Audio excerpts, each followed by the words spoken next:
Hi there. This is a song I wrote for anyone wondering what the heck permaculture is. I hope you enjoy.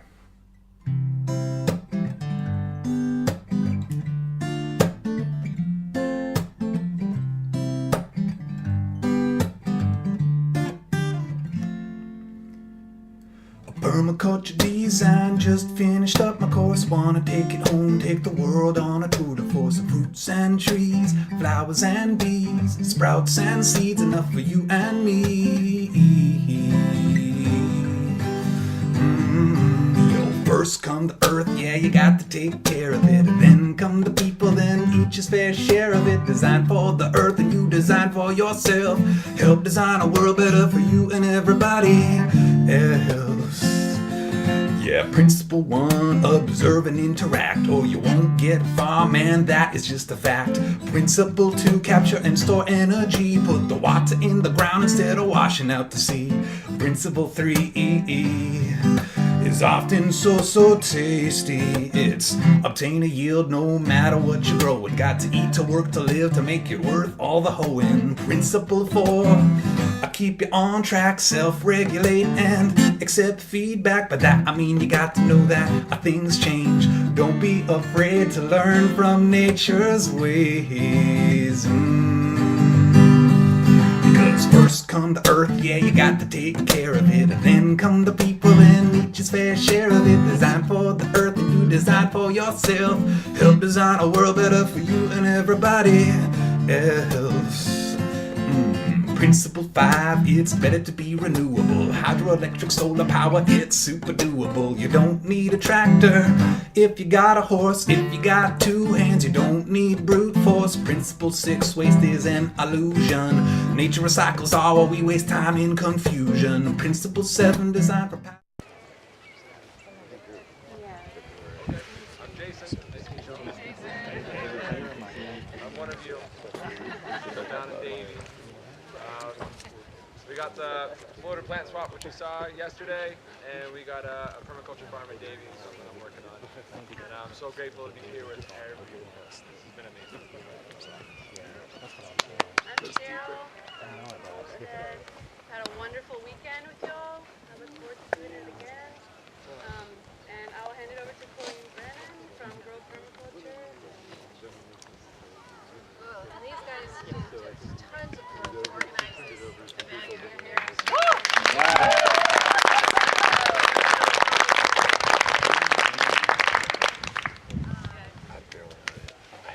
Okay, so let's get started.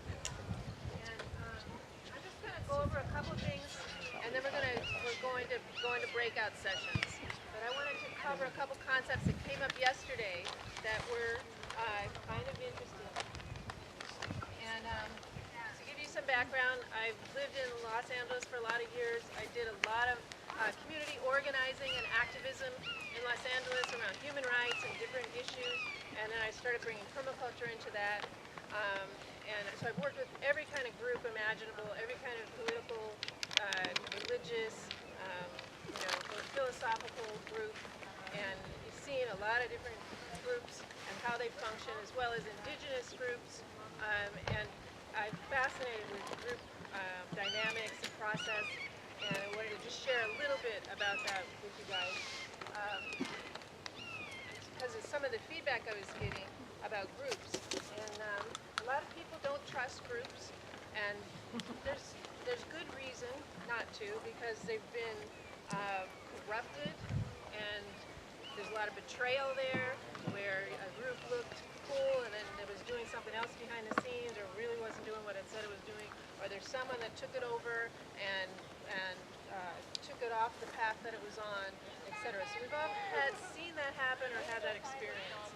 And there's certain design qualities that we can create that would help prevent that kind of thing. So it's good to do that. I just wanted to go over a couple different types of groups.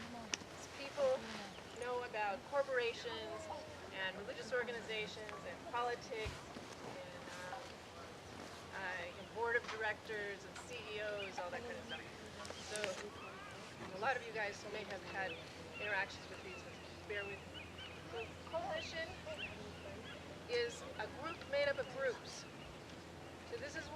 bunch of groups get together that have a similar interest or want to accomplish similar things, and they work together to be more effective at doing that. And the coalition is, everyone comes to the table and they're equal. There's no one group that's over everything. There may be one group that's organizing the coalition, but that's not the same thing as being over other groups. So when you meet at the table, everyone's there as an equal partner. That's a coalition. And we have that coalition in St. Pete. We're actually putting a board of directors into place right now, but we'll go over that a little bit because it's not the same as what you think of in a corporation. Association, it's individuals and groups. And this is usually a professional association. And again, the purpose is to facilitate what the members want to achieve. So the group is there to serve the members. And whatever that is, whatever this group wants to achieve as a whole or as parts, is what the association would try to achieve. It's the same with the coalition. So these groups are there to serve the individuals within the groups. That's the purpose of the group. Following me? So guilds is something that a lot of permaculturists use, that term. And in history, a guild was something that craftsmen put together to protect their territory, and it became exclusionary in many cases. It wasn't inclusive. Sometimes you had an apprenticeship process, and they wanted to uphold standards, but in some cases the guilds became arbitrary. So the standards became arbitrary, and the apprenticeship process became arbitrary. And then people started protesting it because they felt that, you know, some guy that was super talented as a silversmith and could just go out there and do what his master could do in 2 years instead of 10, couldn't become a master for 10 years regardless. It didn't matter, you know. So when dogma or arbitraries get on the lines, then people start protesting it. But guilds also helped establish craftspeople, help protect them from other interests like the kings, other types of government, or people coming in from outside trying to monopolize the area like corporations do. So there's different things that a guild can help a group do. Does that make sense?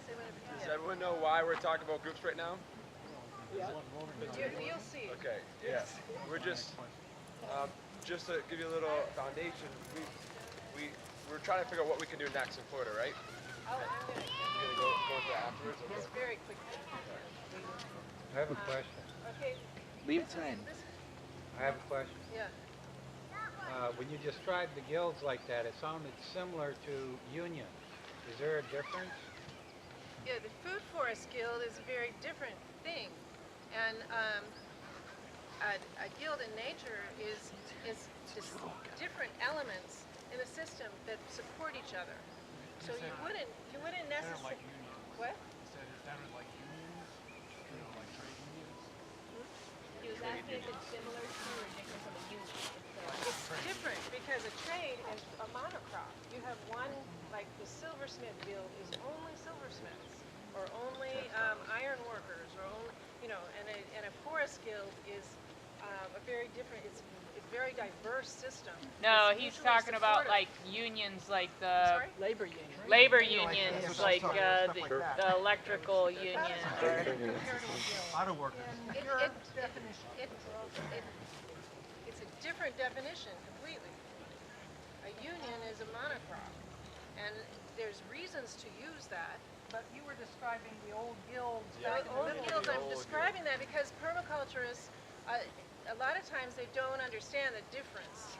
And then when you create a permaculture guild, you have to know what you're creating. If you're going to create a permaculture guild based on natural systems, it's very different than the old style guild. So would you say the old guild is like the union? Silversmith guild in the Middle Ages, where you had a very definite apprenticeship, and the silversmiths wouldn't let anyone else come into their territory, and it's very protective. And there's good things about that, and you have to study it to know what works and what doesn't for our situation. But it's just good to have these terms clarified, right? So a lot of permaculturists haven't really looked at how they can create a food forest type guild on a social level. And that would be really picking out the beneficial connections and the co-creation type of situations that you have. So you might need, for permaculture design, you need a lot of specific talents, right? You need someone that really knows plants and microclimates and how to propagate and all that. You need someone who knows how to build. You need an energy guy. And a lot of times it's different people. You know, not many people are good at everything on the flower, or the best they could be. So that's a great way to start putting together a guild, is just look at the permaculture flower and all the different parts of it and start plugging in to those people that you need. So that could be a very powerful unit. Does that make sense? Absolutely. Okay, and wisdom councils, again, a very ancient type of system, and the one that we're familiar with in the Native American tradition are the grandmothers' councils. And just imagine a little girl growing up, seeing the grandmothers really focusing on trying to make a good decision for the whole tribe that's going to be a good decision for 7 generations forward. And they see their grandmothers doing that, and they grow up knowing that someday they're going to have to do that too. They're going to have to make a decision that's really going to work for their whole tribe. And you grow up completely different than you do in this culture, where grandmothers are, you know, that's not interesting, you know. So it's a very powerful, just the idea of getting together to make a wise decision is something that we don't usually think of. You know? Like, let's meet this week and make a wise decision about something. It's good practice. Okay, so leadership in these groups are There's the wisdom council. The Wisdom Council. They like that one the best. The gods have spoken.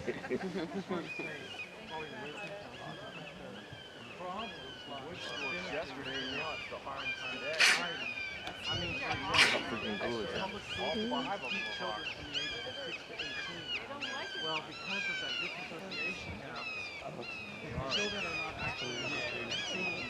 I can't hear what the guy's saying. So the only way we're going to actually do this is to involve the children. You are very young age. all right. Yes. To get the idea. He's saying that we should bring the children into this and show them these examples because they don't get it.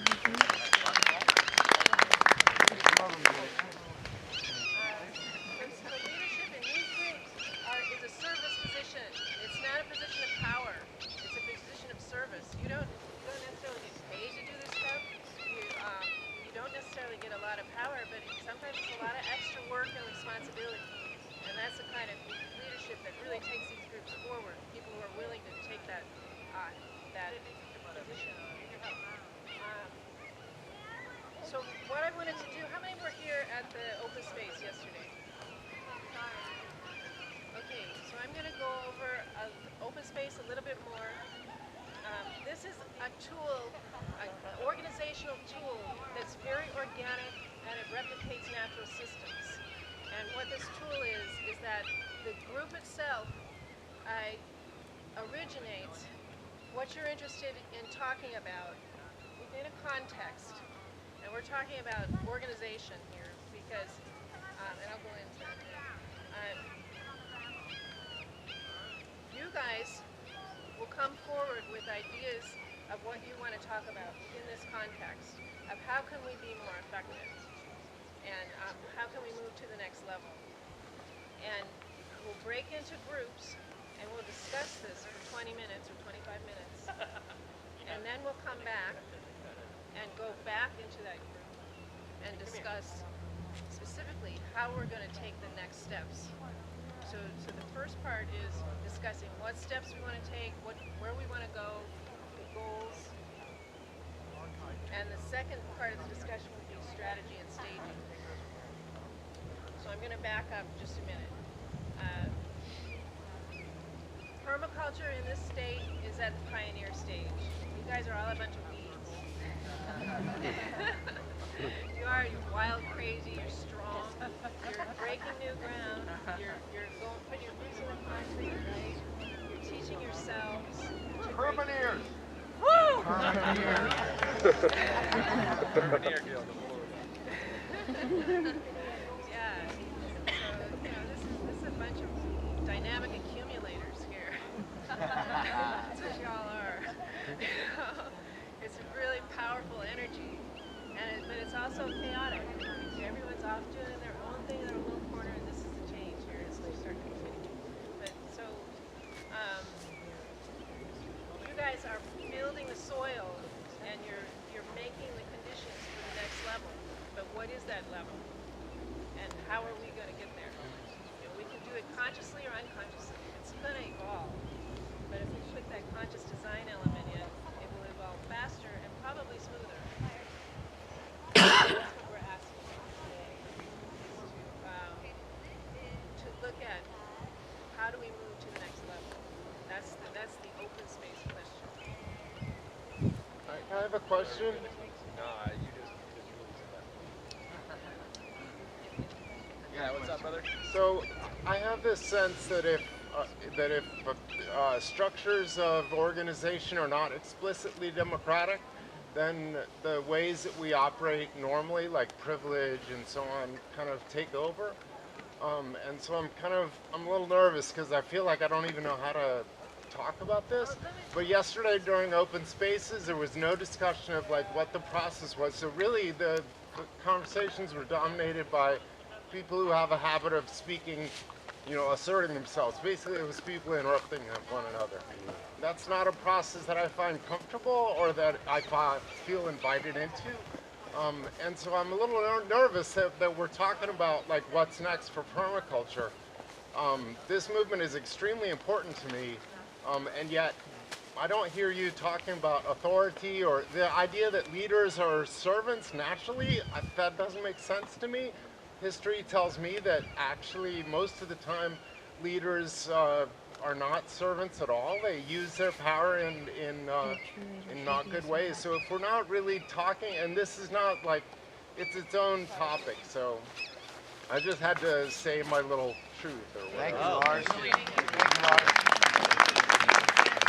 to tell you a couple stories about that, and you'll get some more feedback. But there's a village in Malaysia that a sociologist went to study because he wanted to figure out their democratic process because nobody could figure it out. They sent several sociologists in there and nobody could figure out how they elected their officials. So this guy went in. He'd been working with indigenous tribes a lot. He had had good observational skills. So he went in there and he spent 2 months visiting this village and watching the election process. And what he found was that the people would go talk in the laundry, whether they're doing their laundry or whether they're eating or at their religious ceremonies or wherever, they'd just be discussing these 5 candidates that were running for mayor. And he'd ask them, well, how are you going to make the decision? They go, yeah, we're talking about it now. And he listened to the conversations. They're very intelligent, very in-depth, and very honest. You know, like that candidate, I don't know if he's going to be good because, you know, he's got this personality flaw, and you know, we really need to address that with him. And then they might go talk to the candidate about it. And so it was very much an engaged system where every person in the community took responsibility for what was going to happen. They didn't leave it up to somebody else. They really were engaged in the process. So he kept going back, going, well, when are you going to have the election? We're not ready yet. We're not going to set a date till we know that we're ready. You know? And finally one day he went back and he said, yeah, we chose the guy. And he said, well, how'd you do it? We just knew. We just knew which guy was the best, you know? And then, so he's trying to understand this. He's going, well, what makes him the best? And they go, well, we don't really need someone to run us. So we just chose someone that's good at talking about us to the country politicians and he knows how to do that. He's the best at it. So that's their decision, yeah. Well, I mean, I've been doing a lot of studying on this, and what I notice is that when you have, I say close, visible, personal, accessible, you know, you got those 4 aspects, and when you're part of the local village, you know those people personally. You don't live through or think through filters like we do in the global village, where we all seem like we're close and connected in a way through televisions and radios and everything, but we don't know those people, so they make this sort of this false image, you know, and we all do that in online dating and this and that and whatever, you know, but when you really are close to these people, that decision process is made. I'm a teacher, and I see it in the classroom with students. They know who's going to be the leader of their little groups, and it's done through that organic process. So as different counties here, and if we're trying to make some kind of guild or coalition, it's about really trying to get to know each other and having some kind of network or something where we can really know what's going on in the communities and making it visible, so we can try to create, like I said, that close, personal, visible, accessible, and that it'll then seem like more of an organic process. And that's how democracy really, it works when you have that close connection with people. So how to do it, we got to decide, you know. I kind of want to piggyback off of what he was saying. One of the things that I've been thinking is we're trying to figure out, you know, what kind of organization we want, how we want to organize ourselves. But before we do that, I'm wondering, say a year from now we have another one of these, 5 years from now, what do we want to say that we've accomplished together? What have we created together? And until we've figured out those goals, it almost feels like that has to come before we figure out the organization. And I think once we've identified some goals, then we can say, okay, well, here's the best way to organize ourselves to get these things done. Amen. Amen. Absolutely. The only reason that we would want a group is because it serves us, you know, and the structure of the group has to serve all of us, and no one group is going to be able to do that. The other part of this is process. We're at a pioneer stage, and the process goes through whatever it goes through. It may mean that we need to talk about it for a year before we decide. We're not going to, you know, there's nobody saying that we're going to make a decision here today. That's totally up to you guys. And it's very important that we understand that there's not one structure that's going to serve everybody's needs. You know, so when we go into this, we can look at what each of you should look at. What structure would serve your needs? What would help you move permaculture further along in your area or reach your own personal goals as well as your community goals? Like we were saying earlier, you know, if the group's not going to serve you, forget the group. You don't need the group. The group's only there to do the serving. Yes. And the open space is supposed to be a safe space. It's a space where you can move. You don't feel like it's something you're vibing with, or you can speak up and say, hey, like, can we all give each other equal floor here and respect what we all have to say? And if you don't feel comfortable there, like, my favorite thing about open space is how I can float. Like, oh, this group's not really like going down the path I feel like resonates with me. Or maybe we do all this work, but I don't want to continue with this in the future because I have something going on, you know, or maybe this is not the path I want to travel down. So it's nothing that you get stuck to and committed to, or you get stuck with these group of people that are bossing around, you know. It's all about having a safe space where you can talk to that person, let them know that you want that there. And I really value that you got clear on that. That was amazing that you spoke to all of us on that. Thank you. I've done these for a long time and participated in them for a long time, and that's exactly right. You know, if that tower is coming up, and you know, just walk through and find it. Yep. And that maybe another group will just be inspired to walk. We're practicing this practice.